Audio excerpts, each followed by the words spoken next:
All right, check out this all carbon fiber body Lamborghini Huracan. Yeah, the entire body has been redone in carbon fiber. So check it out. You can see the weave pattern. This goes that way, this goes that way, and it goes up throughout the entire car.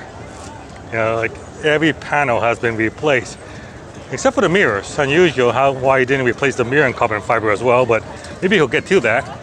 But yeah, you can see carbon fiber all over the roof, to the back, these big sides. Yeah, that's pretty crazy, and I imagine it costs quite a bit of money too. And check out the lip on that wheel. Wow, wow, wow, wow. Yeah, carbon fiber spoiler, carbon fiber in the back.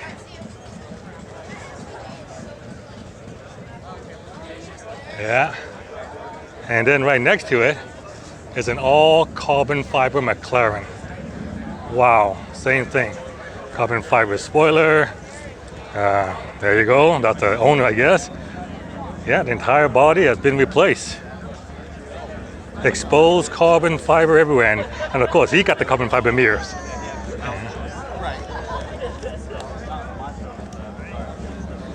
Yeah. So there you go, a pair of all carbon fiber supercars. Which one do you like more, Lamborghini or McLaren? Let me know in the comments.